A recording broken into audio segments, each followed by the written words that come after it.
Pagbasa mula sa aklat ni Propeta Mikas.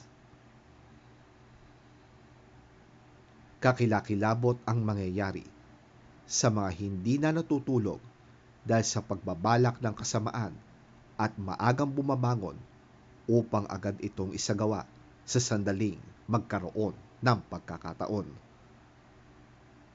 Kapag nagustuhan nila ang lupa ng may lupa, kinakamkam nila ito. Inaapi nila ang mga tao sa pamamagitan ng pandaraya upang maalipin nila ang pamilya ng mga ito at masamsam ang kanilang mga ari-arian.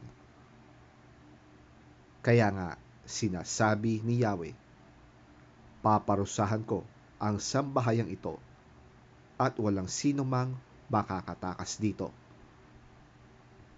Hindi na kayo muling makapagmamataas pagkaraan ng araw ng inyong kapahamakan.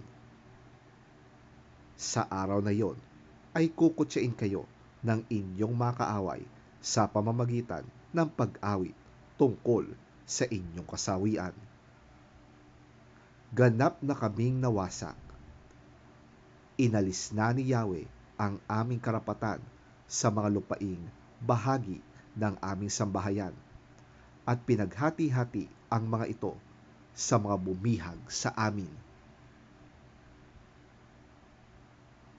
Kaya't kapag dumating na ang panahong ibabalik na ni Yahweh ang lupain sa kanyang bayan, wala na kayong bahagi dito.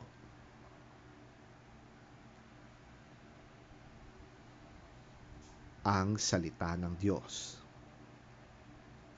Salamat sa Diyos.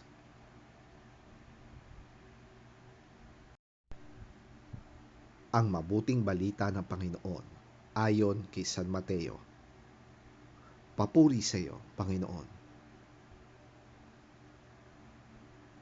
Umalis naman ang mga Pariseyong naroroon at nag-usap-usap kung paano nila maipapapatay si Jesus. Nang malaman ito ni Jesus, umalis siya sa lugar na iyon. Maraming tao ang sumunod sa kanya at pinagaling niya ang lahat ng may sakit. Ngunit mahigpit niyang ipinagbilin na huwag nilang ipamalita kung sino siya.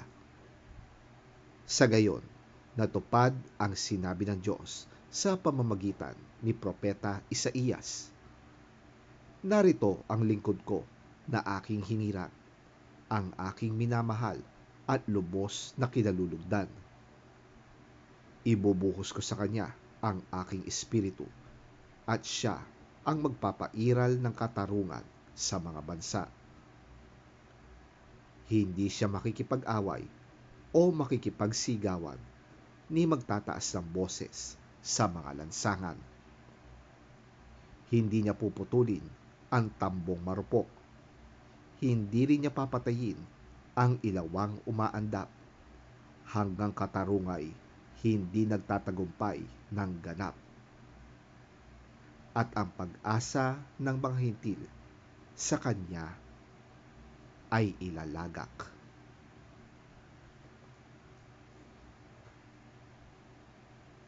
Ang mabuting balita ng ating Panginoon.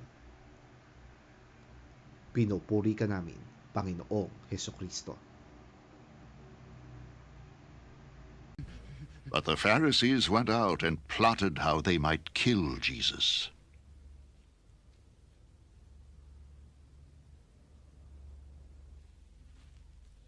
Aware of this, Jesus withdrew from that place.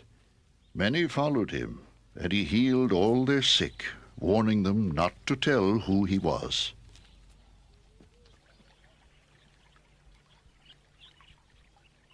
This was to fulfill what was spoken through the prophet Isaiah. Here is my servant, whom I have chosen, the one I love, in whom I delight. I will put my spirit on him, and he will proclaim justice to the nations. He will not quarrel or cry out. No one will hear his voice in the streets. A bruised reed he will not break, and a smoldering wick he will not snuff out, till he leads justice to victory. In his name, the nations will put their hope.